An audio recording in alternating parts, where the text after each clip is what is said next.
Today, my partner and I stand resolved that the acceleration of open ocean aquaculture development would be desirable. First, we define open ocean aquaculture according to the Congressional Research Service as the rearing of marine organisms in exposed areas beyond significant coastal influence. The first major advantage of open ocean aquaculture acceleration and development is the environment. First, we can avoid the problem of overfishing. Right now, nearly 80% of the world's fisheries are already fully exploited, overexploited, depleted, or in a state of collapse.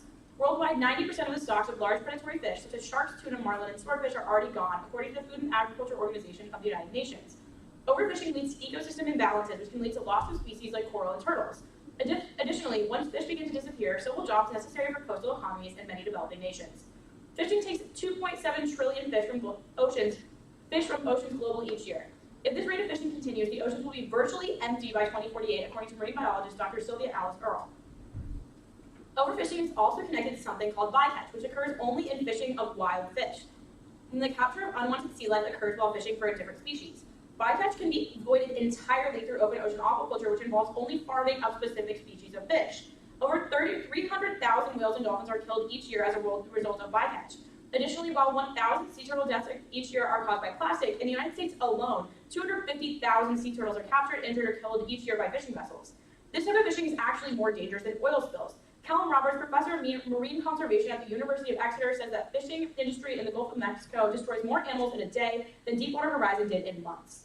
Each year, as many as 50 million sharks are caught by bycatch. These animals are essential for fertilizing phytoplankton, which are important for absorbing carbon dioxide as phytoplankton absorbs 4 times as much as the Amazon rainforest. Finally, the methods used by commercial fishing vessels are destroying more than just fish. Methods such as bottom crawling are destroying the ocean floor. Bottom crawling decimates around 3.9 billion acres of seabed each year. Open ocean aquaculture can actually avoid this problem entirely because of the unique nature of the system, in which we have the fish in one specific area, avoiding any unintentional catching, also the destruction that's caused by the ocean floor damage. Additionally, through open ocean aquaculture, we can reduce dependence on factory farming. A current dependence on terrestrial protein sources has led to the development of environmentally degrading factory farms. Industrial animal agriculture is responsible for about 15.4% of global greenhouse gas emissions, nearly as much as the entire global transportation sector. Growing seafood instead of most other animal proteins also spares a huge amount of carbon. Most farm seafood has about 1/10 of the carbon emissions as beef. Factory farming exacerbates deforestation and water scarcity and is responsible for methane and nitrous oxide pollution that is detrimental to the planet. Industrial animal agriculture is 55% of water consumption, whereas domestic water use makes up only 5%. A World Economic Forum study projects that if we were able to farm seafood instead of land-based means to fulfill the growing demand for protein, we could spare an area of land 2 times the size of India. And third, we can see that with open ocean aquaculture, we can encourage the protection of coastal environments. Currently, about half of aquaculture is focused in coastal areas which are more accessible for farmers. However, the need for these mangrove trees in coastal areas is threatened by the aquaculture market. Mangrove trees help to stabilize coastal areas by reducing erosion from currents, surges, waves, and tides. Coastal aquaculture threatens these environments and destabilizes these mangrove trees, which will multiply the catastrophic consequences of climate change. When we see these ocean impacts of climate change, we're going to see them first on the coast, and that's going to have a very severe impact not only on the people on the coast, but also on these coastal environments. And so therefore we need to migrate this aquaculture out into the open ocean and encourage open ocean aquaculture development to best avoid these consequences. Second, we see that the economy and food security will benefit from the development of open ocean aquaculture. First, under the economy. The aquaculture industry accounts for about 52% of the world's fish used for food. By 2030, it's anticipated that aquaculture will supply more than 60% of the fish destined for human consumption. According to the Global Aquaculture Market Report in 2022, the aquaculture market is expected to grow to $50.38 billion in 2026, with a growth rate of 7.7%. This growth, which is currently accelerating, is beneficial to a number of areas in the economy, including trade. The United States had a $14 billion seafood trade deficit in 2016, importing more than 2.5 million tons of edible fishery products, 90% of the value of the seafood that Americans eat. Half of those seafood imports are from aquaculture. Additionally, we see a benefit to jobs. Over 20 million people, including many small farmers, rely on aquaculture for their income. As aquaculture grows, it offers opportunities to improve the economic well-being and sustainability of communities around the world, particularly when there are intentional efforts to improve access and resources for local participation, especially by women. This kind of job growth is also sustainable because during the time of acceleration, technology will be developed, and once farms are constructed, workers will aid in their everyday function. Partnerships supported by USAID and other catalyst agencies have encouraged the development of aquaculture because of its potential for sustaining economies in developing countries. Finally, this brings us to food security. Fish is one of the healthiest and most nutritious sources of protein available, and with increased open ocean aquaculture, it will become more affordable and more accessible to people worldwide. A recent study authored by a group of scientists and 14 heads of government find that the ocean is uniquely positioned to contribute to food security due to the highly nutritious nature of seafood, which contains essential vitamins, minerals, and long-chain omega-3 fatty acids, as well as other nutrients not found in plant-based or terrestrial animal protein. Accelerating the production of mariculture species such as seaweed and mussels that do not rely on direct feed inputs can also contribute to the global food supply while improving water quality, creating habitats for wild fisheries, and contributing to coastal resilience. We find that under the estimated demand shifts and supply scenarios, edible food from the sea can increase from 21 to 44 million tons by 2050, a 36 to 74% increase compared to current yields. This represents 12 to 25% of the estimated increase in all meat needed to feed 9.8 billion people by 2050. Therefore, for both of these major reasons, we encourage that the development of open ocean aquaculture is desirable. And I'm ready for cross. Okay. Let me start my timer.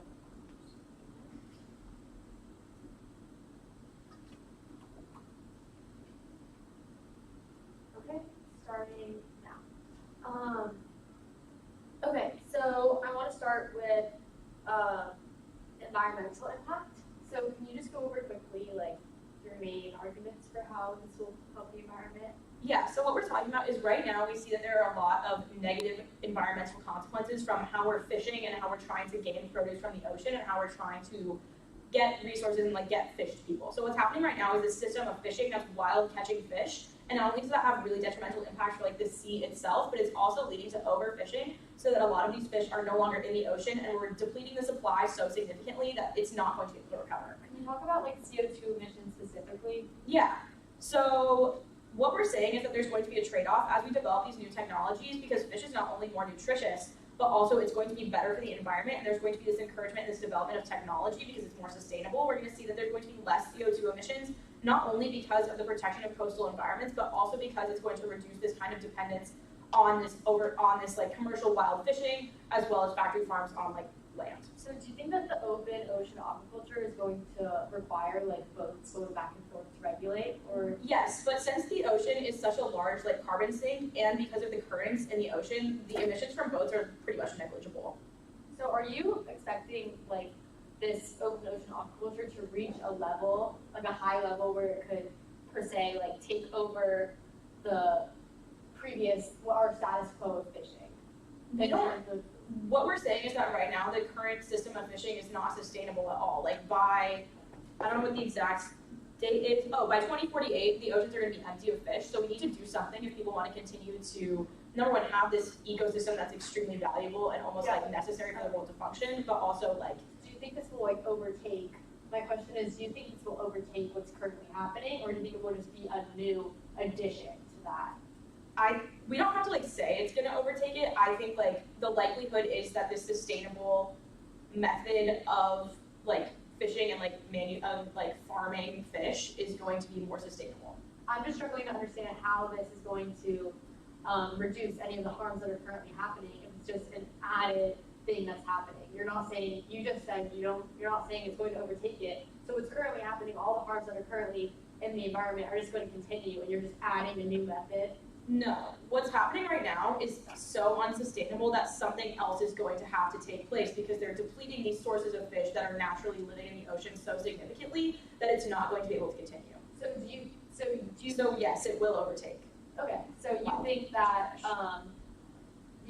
pretty much people are gonna just stop fishing how they are right now, and they're just gonna all start doing this more expensive method of getting fish? Or do you think that people are going to keep fishing until the oceans are completely empty, and then this will be the only method of fish? I think that the development of this technology is desirable and that it's beneficial, and I don't have to like endorse whether or not people are going to continue to fish. Like, I mean, you kind of do, because you're talking about these farms. I'm wondering if they're still going to be occurring with your plan. So you're not answering that question. I can't speak to like people's behavior. I think the likely scenario is that we develop this technology and it does overtake wild catching fish because it's more sustainable and it's going to be more affordable. More affordable. Yeah. Okay, and did you read evidence to how it's more affordable? Yeah, it's about like economies of scale and how once we develop more of this, that's like in the whole economy point.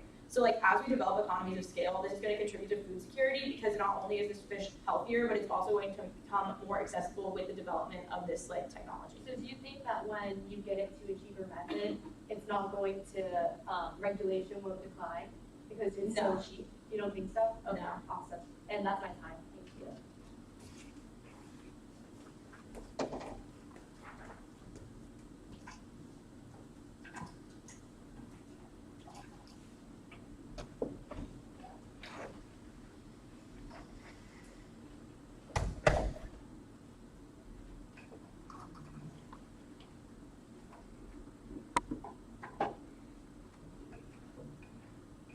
Okay, is everyone ready for the first negative speech? Okay.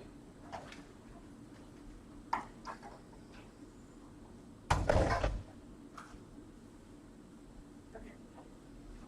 In this debate, the negative team will advance 5 arguments against the acceleration of open aquaculture.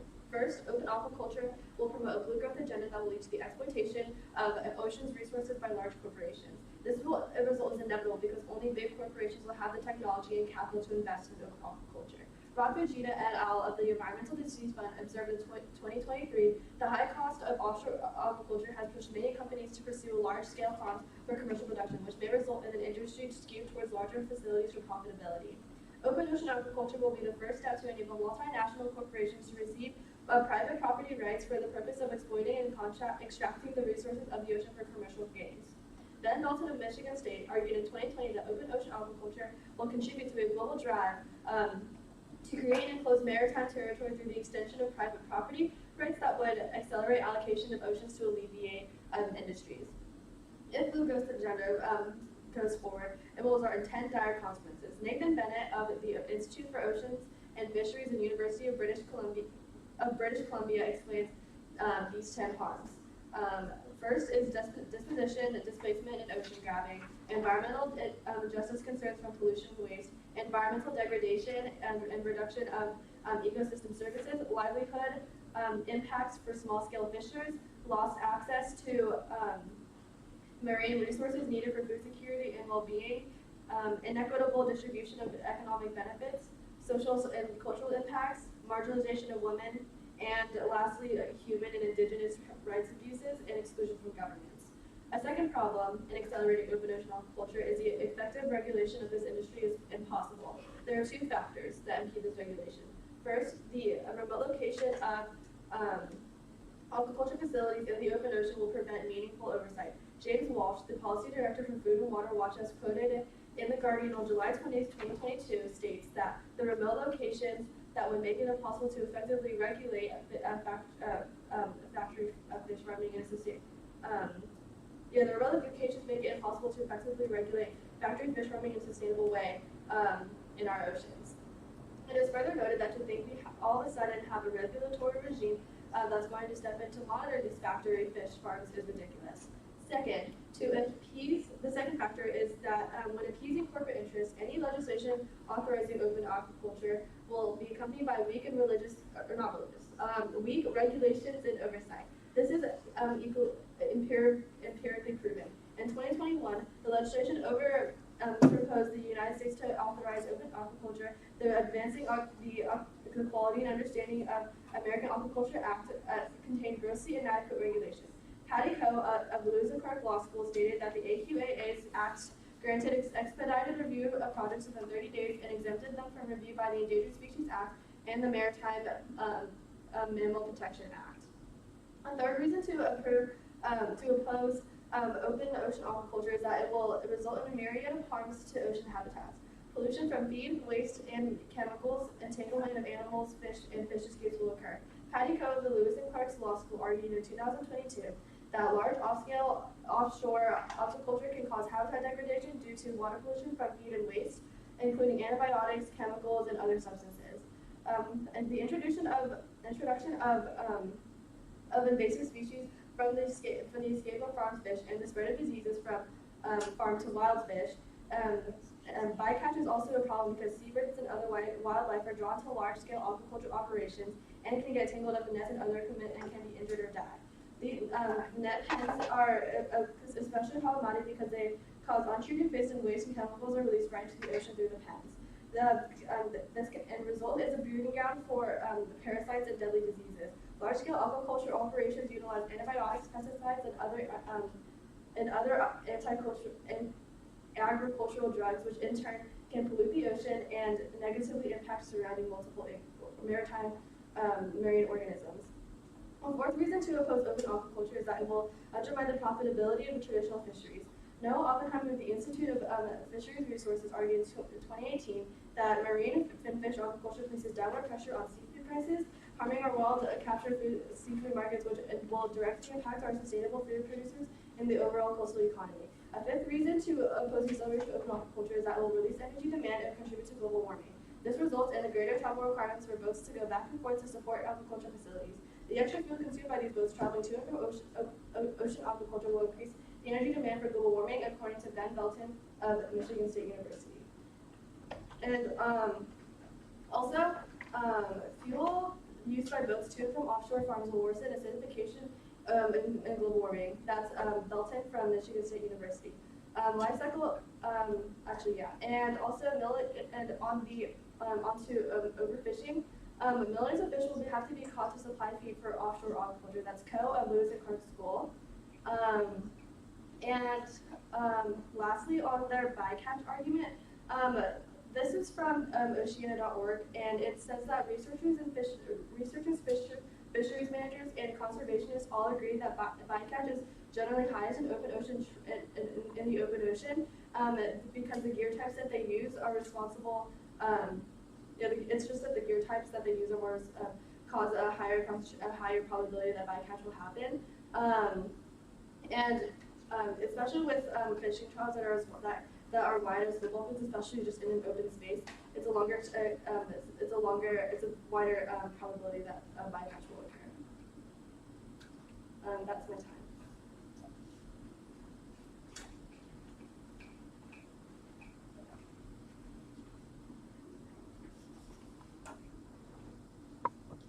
Are you ready? Yeah.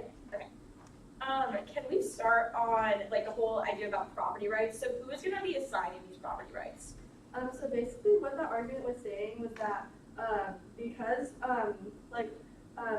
there's going to be as a result of accelerating open ocean aquaculture, there's going to be kind of a push for larger corporations who have the capacity to invest in this kind of technology, kind of overtake this. Right. So how are they? And so by in doing so, that's going to cause a kind of need to kind of enclose this sort of maritime territory where like who gets jurisdiction over where, if it's by the corporations or by the and that sort of tension alone will just kind of excel and allow want the corporations kind of allocate those parts of the oceans to themselves. Right. So like, okay, first, what constitutes like the open ocean? You're talking about these like remote areas. Like, what is your definition of open ocean?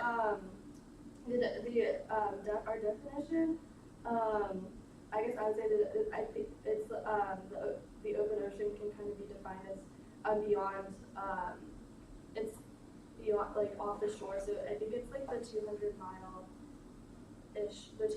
mark, and then leading on to the law of the oceans, like that border. So it's minimum 200 miles offshore. I can pull up our topicality for the next speech if that's what you want. Okay. And so that is like, you're basically arguing that like any of this open ocean aquaculture is going to take place in places that are like exclusively international waters now. No, what we're saying is that it's not necessarily just international waters, but it's the fact that like because these corporations want to kind of take over those initiatives on themselves because they want to be able to invest in larger scale like farms or like fishing areas. They'll want to be able to kind of designate those parts of the oceans themselves. Okay, and so and then as a result that they'll begin to like exploit like the natural resources in those areas. I'm just a little bit confused about how they're going to get at like property rights to this area that's like international waters. I just don't really understand what the argument is. It's mostly just within like wherever the states like have or the nations like have jurisdiction over their own waters. Okay. And, like water to not being It's fished. okay. Like there's, okay. Any other questions? And then, yeah, so you were talking about how bycatch is the highest in the open ocean. How does bycatch relate to, like, stationary fish farms? So what that argument was basically just saying that like obviously bycatch like that bycatch like is even through accelerating open ocean agriculture, like bycatch is still like a risk, like because obviously the range of oceans is wide, like the range of openness is a lot wider, and so there's especially with fishing trawls or anything like that that are a lot wider, there's a larger chance that other like species that maybe aren't supposed to be fished or not meant to that aren't meant to be caught that will get caught up like for instance in those nets, or they will accidentally or they will get harvested, or other instances like that where they'll accidentally get fished when they're not meant to. Okay, so do you have any like warrants on how often that happens? I provided a warrant that was saying that overall that bycatch that was agreed upon by researchers, fisheries, and conservationists that it's generally highest. If you want a number, Is that specific aquaculture bycatch, or is that also encompassing fishing bycatch? it's just overall like in the open ocean. Okay, that's fine. Thank you.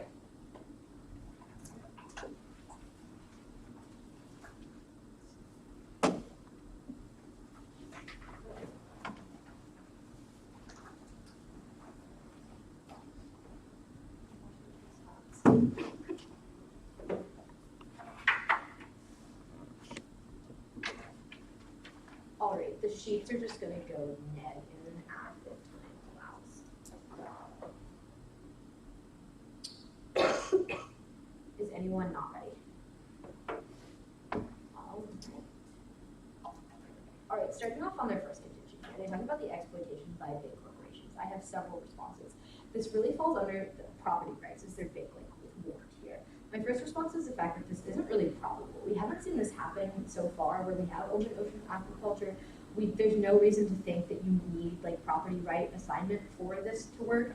We currently have one open ocean aquaculture farm in the US that doesn't have any kind of property rights assignments with it, and it's like producing just fine. So you don't need to buy into the fact that it's going to devolve into this scenario where we're fighting over property rights for it to be effective. That's simply not true. My second attack is the fact that we've also run the assignment of property rights. They were really pushed on this during Cross, and they don't really have a plan here. They're telling you it's like whoever has jurisdiction. This simply like isn't feasible. They're wanting to like get into this muddy water here about like property rights, but that simply like isn't the case. Even if you buy into that, there are ways to fix this. This is a solvable problem. Even if you do think property rights are an issue, that's not a reason to not do this, because it could be easily solved. On to their second point, they talk about regulation here, and they say it's going to be a very hard industry to regulate. That's simply not true. This is actually why we should be increasing the acceleration of open ocean aquaculture right now. As I said, we currently only have one open ocean aquaculture farm in the US right now, and if we can regulate this industry as it expands, that's how we're going to get the best form of regulation. As we accelerate this development, we would be able to regulate it as we go. We would be able to determine which agencies, whether it's the EPA or other organizations, would be able to best regulate this. This is actually the perfect opportunity to introduce the kinds of regulations that they want to see. Don't buy into the idea that regulation is going to be a problem, because again, it's something that we can work on and incorporate into our plan as we accelerate this development. On their third point, they talk about habitats. They really talk about food and nets here. I have several responses. First of all, the development of technology will be able to create cleaner food. As we accelerate this process, we'll learn what works and what doesn't. We obviously want to do this in a sustainable way, because that's the goal of the whole process. So as we continue to do this, there's going to be ways to find ways to make cleaner food, to make this a cleaner process. Even if you don't buy into that, this waste argument is really non-unique. While the food may be a problem, it's a solvable problem, but they then also talk about fish waste is leading to this habitat destruction as well. This is non-unique. This is occurring in the status quo. There's nothing that we can do to eliminate fish waste, whether or not we have open ocean aquaculture. That's going to simply exist either way. So don't buy into this part of their argument, because it's non-unique.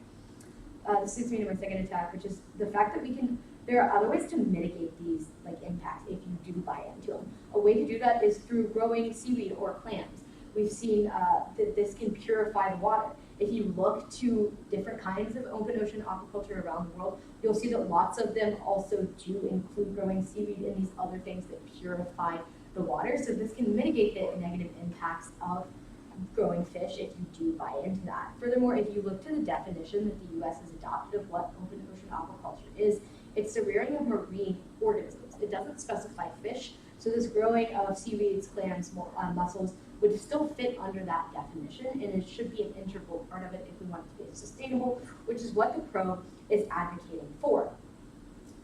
This leads me to my third attack, which is the fact of dispersion. They have vastly underestimated the size of the ocean. Even if you do buy into the fact that this is going to produce so much waste and it's going to be bad and result in all of these negative effects, you have to take into consideration that the ocean is 321,003,271 cubic miles of water.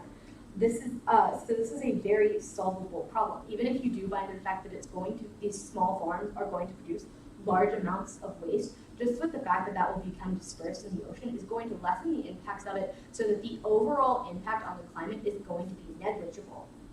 Again, Judge, all of these under this point are very solvable problems.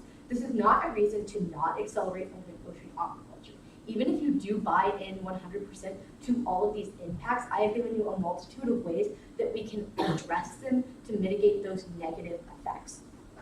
So the con hasn't really presented you with any kind of like damning effect that's going to happen if you adopt this.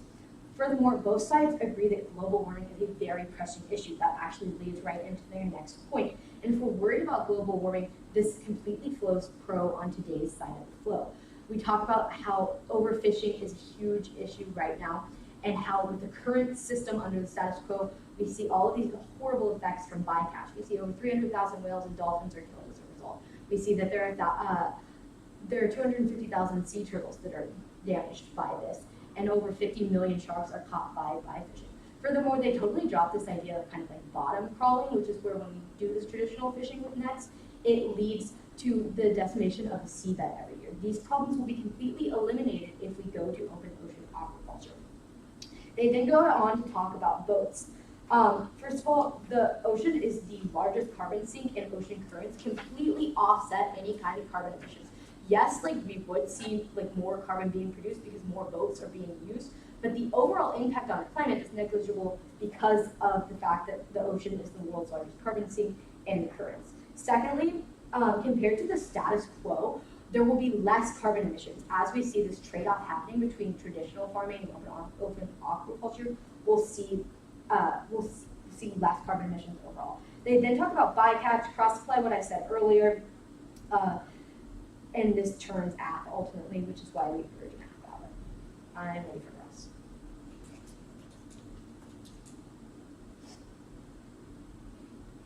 Okay. So if on the just regulation argument, if it's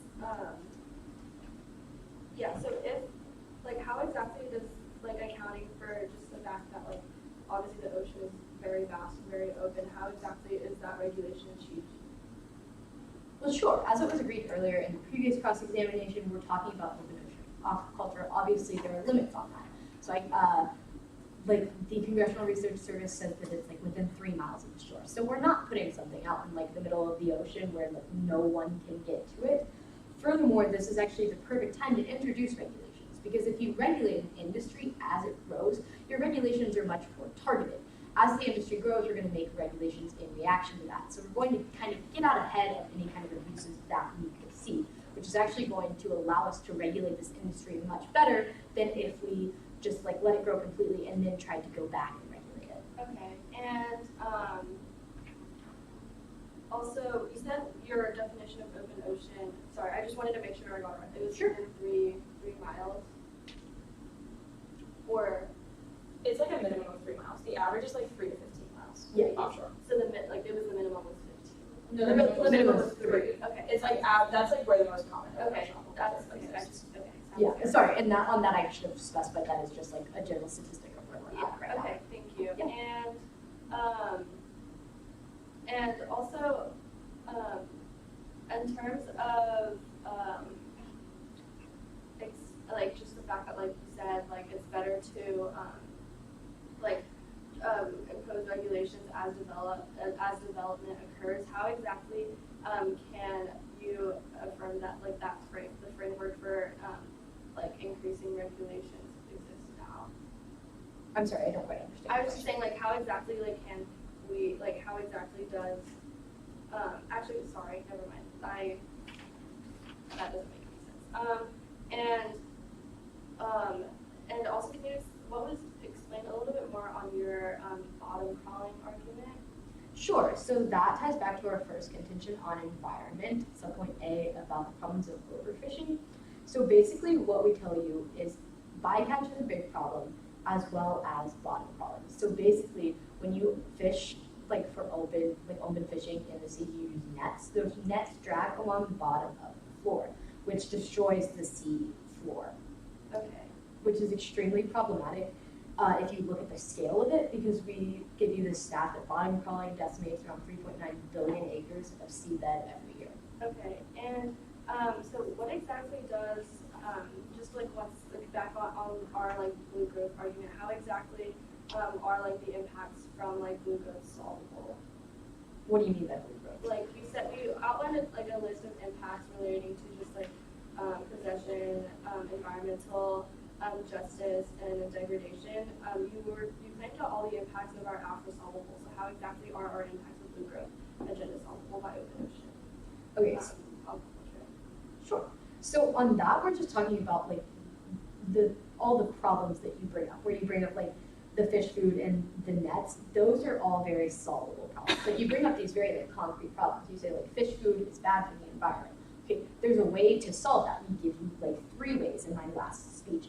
All that we're saying in that argument is that just because these problems exist doesn't mean that that's a reason to not do this, because these problems are very solvable through an increase in technology, through incorporating conservation areas, by growing seaweeding plants that purify the water.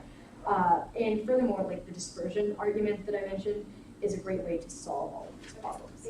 Because we can mitigate the impacts, there's really no reason to not try this, especially with climate being such a pressing issue.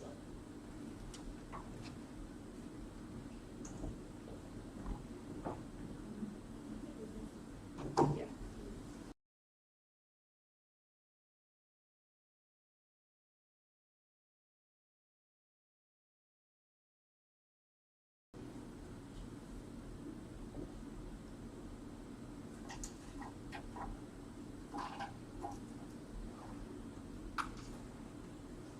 Sorry, just setting up my timer real quick.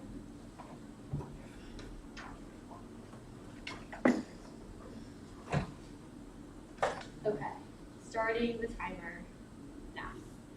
Through the 5 arguments we advanced, the negative stance that a world of accelerating ocean at the time, a world of accelerating open ocean aquaculture is worse than a world of not doing so, the status quo. First, answering to your guys' argument of global food supply and low cost, we're going to do at the same time. The low cost we're taking the cross X, and the food supply has been stated throughout this entire debate. First, answering to global food supply. Offshore will produce fish for high-income consumers, not a solution for feeding global populations. Loomis JD, Yale 2020. Because operating in the open ocean is expensive, offshore fish farms are less likely to cultivate carnivorous species with high market value, instead of providing cheap and sustainable protein. The fish produced will be likely available to mainly the higher income consumers. Harvesting large numbers of smaller fish will need to be farmed species, reduces the food source for wild fish populations and watermelon life, putting stress on the marine ecosystems. Moreover, Belton Department of Agriculture, Food and Resources, Michigan State University states that offshore aquaculture will have high operating costs and will have to cultivate expensive fish for high income consumers. So this is both going to be high cost, and as a result, it will not be able to fix the food shortage that you guys are saying is impending. Offshore aquaculture will produce food for high-income consumers and will not produce food security for the poor. Belton Department of Agriculture, Food and Resource Economics, Michigan State University. Next, to job creation. Aquaculture will generate few jobs and displace more jobs from the fishing industry. Templeton To Your Oceans campaigner, Friends of the Earth 2021. Aquaculture is one of the country's most dangerous jobs due to isolated locations visited and harsh marine conditions and like strong storms, winds, and tides. The industry has started utilizing remote feeding and monitoring technology so that very few employees are actually needed to operate the farm. In contrast, the wild capture farming fishing industry supports over 1.5 million jobs in the United States and will undoubtedly be damaged by the presence of fish farms taking up limited marine space. Blue growth also applies here. Local fisheries will be displaced by large corporations. Therefore, this will not benefit the economy at all. Instead, it will destroy the economy and put more power to these large corporations. Next, interstate and environmental benefits. The entire point of the act is for this to take over the #1 way of producing seafood. If it were possibly to get to this point, there would be an incredible amount of boats needed to go back and forth. This is a fact, and this is evidence of how this will contribute more to global warming. Fuel used by boats to take to and from offshore farms will worsen acidification and global warming. Felton, Department of Agricultural, Food and Resources Economics, Michigan State University, 2020. The act thinks this is minimal, but over time it will add up, especially if they want this to get to the point that for it to actually have the quote-unquote benefits they are proceeding to. There's no negative effect. That's what they keep saying. However, we provided 6. Let us extend our main arguments. First, blue growth agenda bad extensions. This is the biggest argument in this debate. Schemes of the bigger corporations will be the net worsened status quo. This impact exaggerates the environmental impact of the open ocean agriculture and thus outweighs all in the debate. Examples of such conflict include arguments over types of regulation and employment. Environmental impacts are exacerbated by the blue growth agenda, in which bigger corporations from nations with stronger economies will try to displace farms in other countries. Moreover, water pollution extensions. Offshore will increase population from excess feed, untreated waste, and antibiotics, and ocean currents won't solve. Opinia Pacific Federation Associations 2018. And I'm going to go back really quickly to the negative effect of blue growth agenda, and I'm going to read some cards. The mega corporations who will conduct open ocean aquaculture will replicate all of the harms of the factory model. Haley Templeton, senior campaigner of the Freeds and Friends, warned that culturing as many fish as possible, as cheaply as possible, will lead to mega corporations controlling the industry and base their business on this factory model. And open ocean aquaculture will give corporations the authority to expand their exploitation of ocean resources. Ben Belton of Michigan State University in 2020 argued the push to expand marine aquaculture is part of attempts by corporations to lay claim or intensify the use of oceanic space and resources. Corporate dominion of offshore ocean development will disrupt the environment and worsen income equality. Camilla Navigo of Institute of Marine Antarctic Studies. Back on blue agenda, even if we lose the property rights argument, this affirmative is still responsible for the warrants and impacts outlined by the benefit of UBC. Now, I will move on to regulation fails extensions. Keep saying that regulating industry as it expands by acceleration in the best way, however, the United States lacks sufficient knowledge and does not have the technology to effectively regulate open ocean aquaculture. Noah Oppenham of the Institute of Tech Resources argued in 2018, marine open aquaculture should not be permitted, neither the technology or the knowledge is in place to sufficiently understand the environment and the socioeconomic harms and satisfy federally mandated environmental review. Therefore, why not wait for time to allow this regulation and proper regulation to be established? Why accelerate it now when we can just wait? There's no point in doing it now if the affirmative has provided no reason for doing it now. Next, marine harm animals extensions. The operation of aquaculture facilities cause stress to native populations, which harms the reproductive behavior and risks the extinction of endangered species. The Center of Food Safety in 2022 stated that there are not enough protections in the world to truly provide security from factory farms anchored in the seabed. Templeton concluded, the harm to surrounding ecosystems and marine life will impact the availability of healthy fish for stocks to harvest. Therefore, why not wait? Next, fish escape extensions. Unless an aquaculture facility is fully enclosed, fish escapes are inevitable. Storms in the open ocean will cause cages, nets, and structures. These are all reasons to vote for the name. Thank you. Cool, you ready for your process? Oh, yeah, I don't know. It's totally different. This one speech specifically, I always forget that there's cross out. Yeah, totally. Awesome. Okay, yeah, I'm ready. Okay, perfect. So your last page on the jobs, you bring up this idea that open ocean aquaculture is going to displace people from the fishing industry. How is it going to displace people if it's part of the fishing industry? So it's an entirely, like, you're completely changing the fishing industry in this way. So with open ocean aquaculture, there's going to be a lot less need for jobs because most of it is going to be remote, more technological, because you're going to be overseeing this stuff from like an iPad per se, and then the loss of jobs is going to be like insane. Okay, but so you're saying there's going to be a great tech development, basically, and tech is going to replace jobs. Yeah, I could Okay, go over it cool. one more time if you want. So isn't that more just like a transition of jobs? Because if we have more tech, we're going to need people to develop that tech. So it's not really like a displacement, it's more like a rearrangement of jobs. Yeah? I wouldn't say, it's not that the same people that are in tech are more of these high corporations. It's not farmers. A farmer isn't going to be able to do tech. That's just like not how it works, right? Okay. And then you bring up this idea when it comes to regulation of like weighting. Is climate change a pressing issue? Yeah, you would be making it worse with this. Okay. Let's go to fish escapes. So you're talking about how fish escapes are inevitable. So in the one farm that we have in the U.S. right now, for example, how often do fish escape? I'm not sure of the exact number, but I provided a few cards of evidence of how fish escapes is going to be extremely likely with this aquaculture.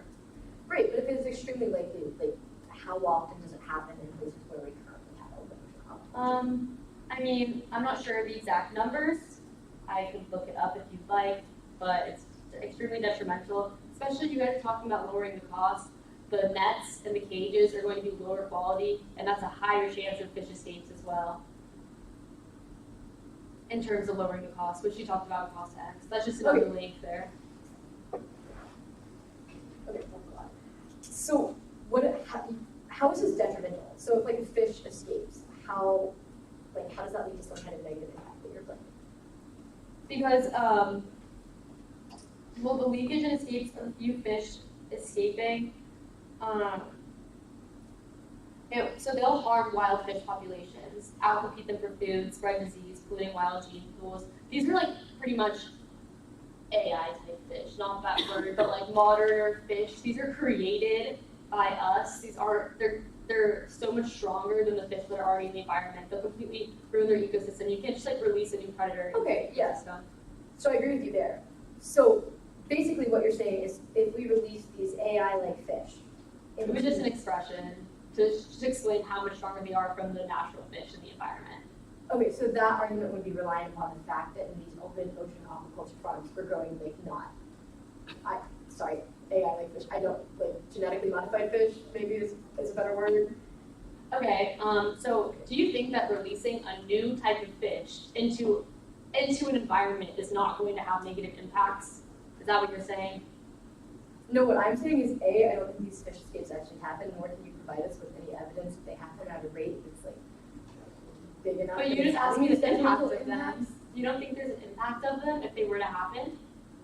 You haven't provided me with any examples of times when this did happen that it led to like catastrophic outbreaks of diseases or anything like that. Like sure, it's probably not the best idea to release like a fish into this environment. Yeah, it's really you not. haven't said that they've like become invasive species. You've talked about multiple times how the fish are already in endangerment and that the population of fish is going down, which is the whole reason for your thing. And then you're trying to have these new fish escape, outcompete them for food, and completely increase the decline of fish in the natural environment.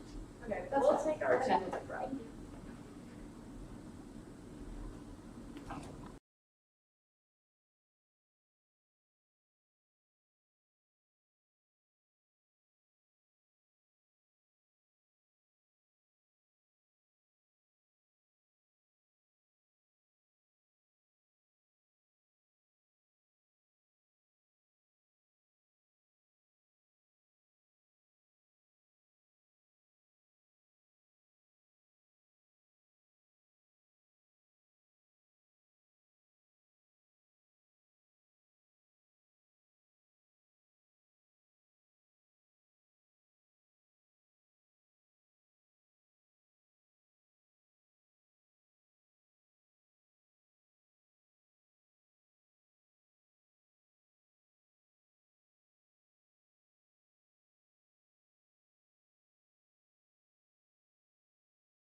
Is anybody not ready?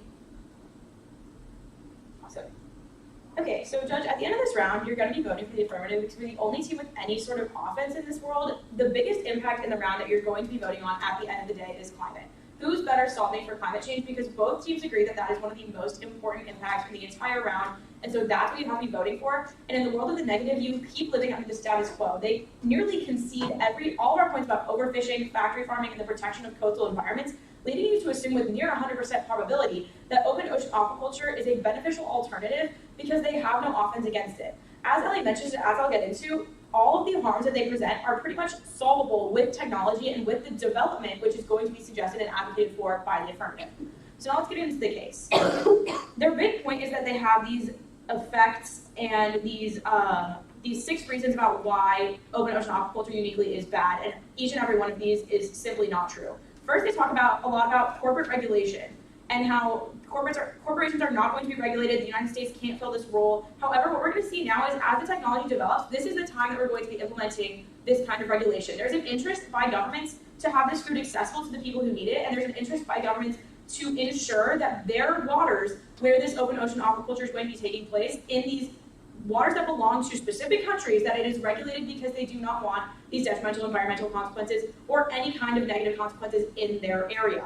Additionally, we talk about feed and waste. They talk about this a lot, and that's like their big environmental consequence of open ocean aquaculture. However, this is simply just disproven by what Ellie talks about with like seaweed and mollusks and these kind of sustainable farms that we talk about how they're modeled in Hawaii. The United States' only open ocean aquaculture farm right now is in Hawaii, and it's extremely sustainable. It's actually better for the environment. It reduces the number of dead zones in the ocean. It's an extremely beneficial technology that is good for the environment. So this food and waste argument is simply not weighable in this debate. It's not offense. They also talk about the risk of fish escape. This is simply not a realistic scenario. If one salmon or one tuna escape into the wild, not only are they genetically modified and have very low chances of survival in wild environments, but also the risk of them spreading disease. They can't even name to you one scenario in which a farmed fish did something bad. It's not like a pack of these fish are going to be able to escape. The stats that they have, the warrants do not lead you to believe that the probability of that scenario happening is very likely. They try to lead you to believe that it's because costs are going to be lower, and so we're going to have nets and technology that is not safe, and it's not going to keep these fish enclosed. But the costs that were lower that we were talking about, when I get to the affirmative, are actually the costs of the fish as the market price that consumers are going to pay. So now let's go on to the affirmative and the reasons why you have to be voting with the affirmative today. Let's get on to the biggest contention in the round, and that's the environment. And so overfishing, this goes essentially uncovered by the negative team. They talk to you about bycatch and how that's high in the open ocean. Yeah, we agree. Bycatch is extremely high in the open ocean, and that's why we need to develop open ocean aquaculture. This does not happen from farming. Maybe one stray fish every once in a while swims into a net, but the reason that bycatch is happening, and we're seeing things like 300,000 whales and dolphins killed each year, or 250,000 sea turtles each year killed by fishing vessels, that happens because of fishing. That doesn't happen because of aquaculture. They have no warrants within that source that prove why specifically aquaculture is the reason that this is happening. Therefore, you need to side with the AF on this promise that overfishing is going to be reduced because we're going to have a new and more ethically and sustainably sourced mechanism for farming fish. Additionally, they just never talk about how we're going to have this kind of trade-off with factory farming. We're going to be able to reduce the greenhouse gas emissions from factory farming on land, and that's another massive reason that you need to be voting for the AF, because we basically guarantee, once again, with near 100% probability that there's going to be this kind of trade-off, and we're going to reduce these carbon emissions that are happening on land right now by moving to a new and better sourced kind of food. And finally, something that actually never gets mentioned by the negative team is this coastal environment and how we're moving it into the open ocean, farther out, multiple miles offshore, because it's going to be net better for the climate, especially these mangrove trees that are currently at risk because of coastal aquaculture. There's absolutely no offense on any of the affirmative case that the negative provides to you, and so it's essentially, in terms of climate, it's essentially a try or die scenario in which they're doing absolutely nothing to stop climate change. We're doing something that's going to have a very good chance of mitigating the effects of climate change at the very least, if not completely helping solve it. And so therefore you need to be voting for the affirmative because open ocean aquaculture encourages that kind of development.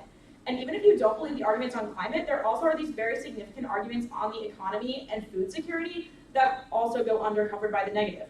So what we're telling you is that not only is this already accelerating right now, and it's a significant portion of the economy, but we also tell you that there are over 20 million people that are currently employed by aquaculture, the aquaculture industry, and that's only going to grow as this development continues and as this technology increases. What we're going to see is that as industries grow larger and as the industry accelerates, that's going to logically lead to more jobs. And finally, on the food security and cost point, what we're telling you is that once that's how markets function, and once the supply increases, and then the prices are going to go down. There's going to be enough fish for people to purchase, and it's going to become a lot more affordable, and that's like a major reason why we're going to be able to help solve for food security. And so not only can we solve for these economic impacts, but we also can reduce the risks of climate change to the globe as a whole. And so therefore you have to be siding with the affirmative because we actually do something to stop the threat of climate change. Thank you.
Is anyone not ready for the last one? Sounds good.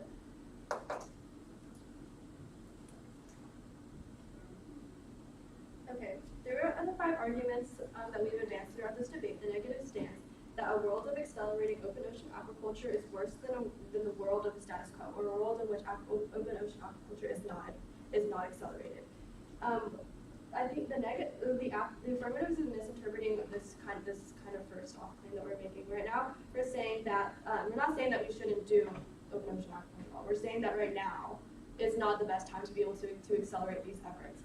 We simply, as outlined in these economic and environmental impacts above, we simply just do not have the capacity to kind of invest in this kind of acceleration right now. And it's overall just better to kind of wait until we can. We can wait before we do it. It's not something that's pressing that has to be done now. And now on to just extending the blue growth agenda. The situation here is that the situation of the blue growth agenda is that mega corporations, once open ocean aquaculture efforts are accelerated, will see this room for development and will want to and will want to contribute to a global drive to create enclosed maritime, to create and develop this technology, and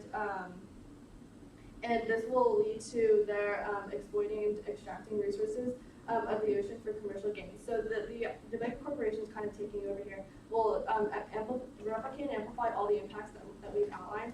Once again, like I said, like we've extended throughout the debate, this is an inevitable impact, and this is not solvable within open ocean aquaculture. It's inevitable that it's going to happen. But open ocean aquaculture would contribute to a global drive and accelerate the allocation and accelerate exploitive technologies that will just use up the environment's resources. And even if we lose the like property rights argument, they're still held responsible for the impacts such as dispossession of local markets. Like once these big corporations take over, obviously the competition in the market just goes straight to them. The local fisheries don't have the ability to kind of make up for the competition, and then they get displaced, and that's also like the job argument, and also in environmental justice, which from pollution and waste, and environmental degradation, livelihood, and loss of access to maritime resources.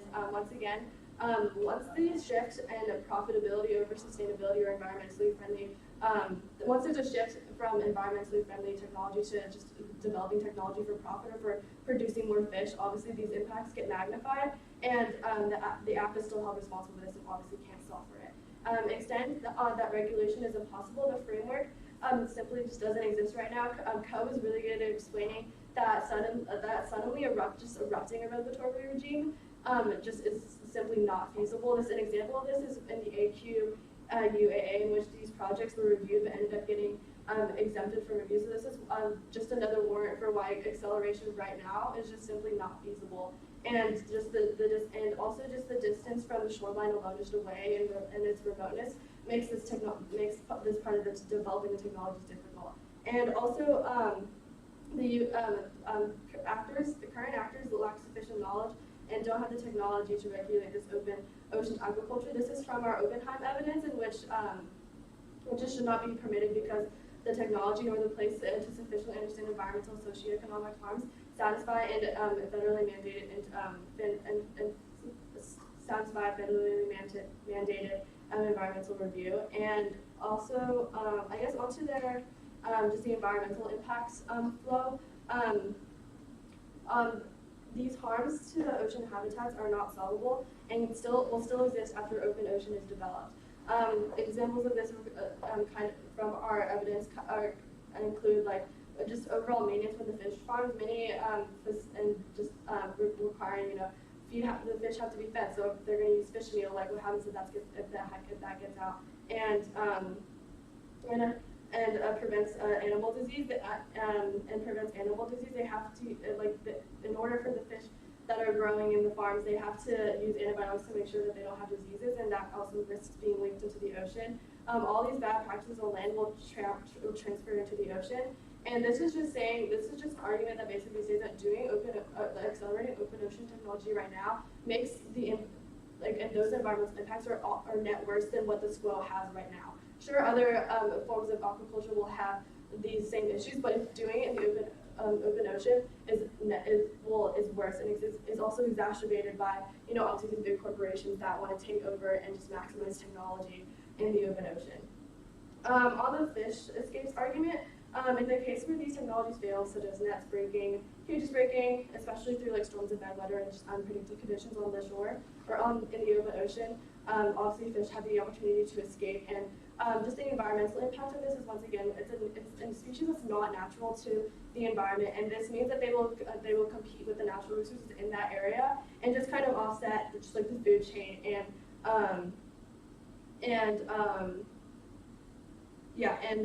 continue and just impede on the natural ecosystem. And this is exactly why their solvency should be taken with a grain of salt. You need to vote for the negative because the affirmative is net worse for the environment, and it's worse than the SQO right now.